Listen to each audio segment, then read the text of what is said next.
Good evening and welcome to the Shed Rettori. Apologies for the lack of any BEETLE progress. I've been very busy with work. I am qualified now in a qualification for programmable logic controllers, which has hindered the progress of that. I'm not even in the camera. I've tidied the garage. It's now nice and tidy. I did the lights on the Innova. There's a video for that coming up. It's probably already come up. I'm doing that thing where I get confused with timelines and things. That'll be before this one, I hope. Tonight's job, or this evening's job, will be only a couple of hours of tinkering, but it is to get the base plate on. You can see it there, it looks fitted, but I'll show you now that it isn't in fact fitted. It's sort of went on a drill bit. So there you go, that's where we're at the moment. I have painted the inside of it with hammerite. It's silver hammerite, it really should be black, but you're not going to see it, and it's all hidden away.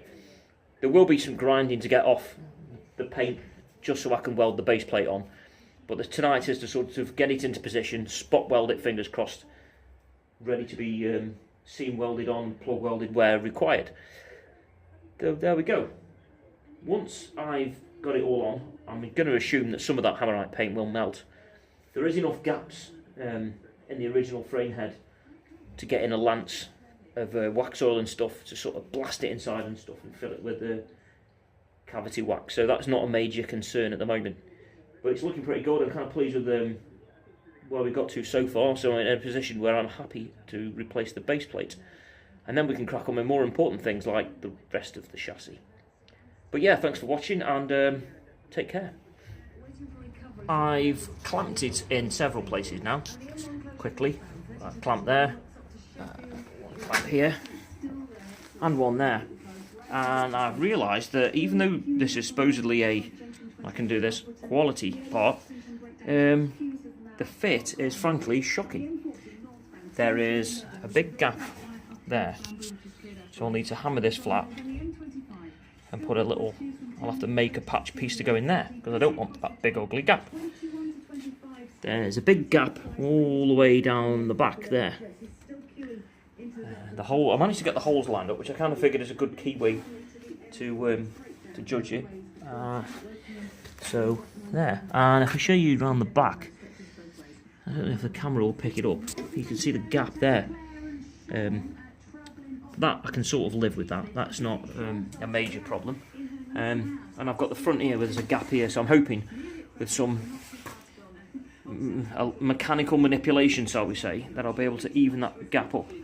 And obviously the same here, but I am more than willing to smash, and excuse the French, the living out of this with a hammer to make it fit. You're not going to see it, it's going to be under the car. I'm after strength, not beauty, so let's get hammering. So this is what I've been reduced to. The fit is pretty poor. I've decided the back piece is probably the piece to do last because it literally is flat and I've got to bend, it's just bending a flat piece to match the floor pan. The front, I've already done it on this one.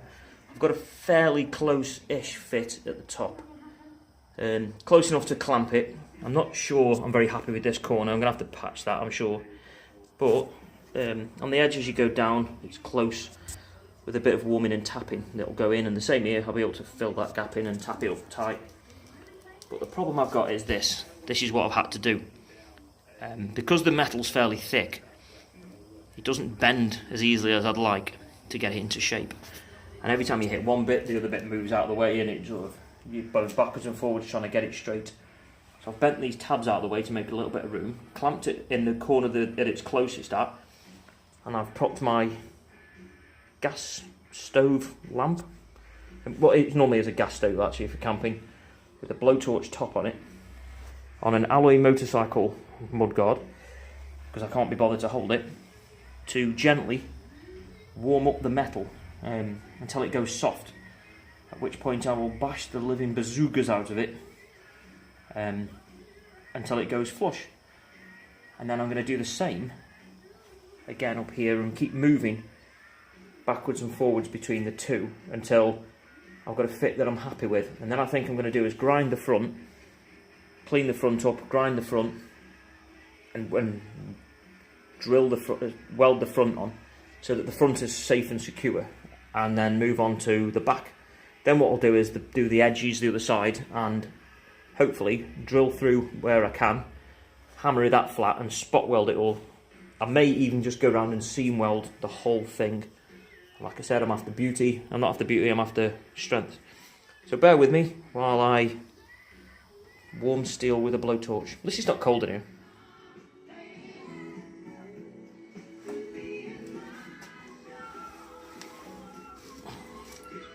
So there we go. I've done like I said. I said a lot again. Clamped it all up. I smashed it. I didn't record a great deal of it. In fact, I recorded none of it because I really wanted you just to sort of crack on this evening. It involved a lot of clamping and hitting. I did have to heat it up with the grinder a few times with the blowtorch to get it to fit. I've had to put occasional tiny little slice in this because where you've got two corners or like a compound curve, obviously that's the strongest bit of this plate and it's pretty tough as it is, so I had to put the occasional slice in, which is one there you can see the evidence of. I've just got a few little bits I've got to clean up. I could do with putting a couple of spots in there and same again on the front, but I'm pretty pleased with it, to be honest. It wasn't a difficult task, it was just hard work, to be honest. It wasn't tricky, it was just, yeah, I had to be brutal with it. That's the top and bottom of it. So that's where we're at tonight. I've got a new bike arriving tomorrow, Schnizzle, the dag. I'll probably do an introduction video to that. But yeah, so I've got to do, got to clamp this back here, cut this back. There's the plate that I put in. That'll be the next bit. We clamp all this, but it all seems to have lined up fine, apart from down the bottom here, where the holes don't look like they quite match right. But all I can do is just gently open these holes up, and that'll be fine. I'm not overly concerned about that. There might even be a little bit of twist in it if I'm careful. So there you go.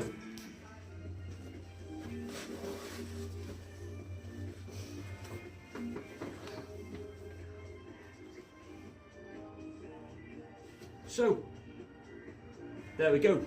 I've finished for this evening. I filled the garage back up with bicycles again, or motorcycles.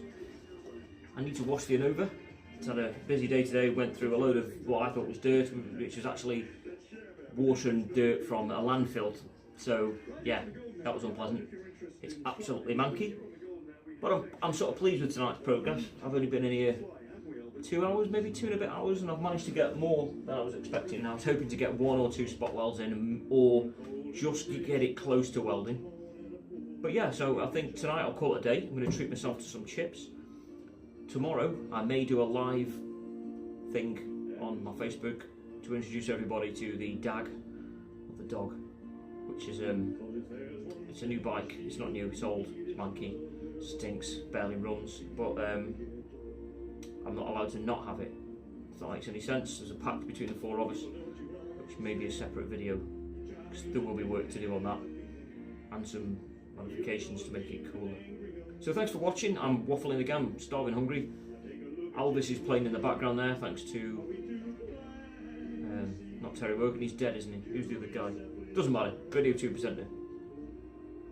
So Tony Blackburn, that's the guy I'm thinking of, Tony Blackburn. Tony Blackburn's on the radio, so it's definitely time to go in, give myself a clean up and enjoy some fish and chips.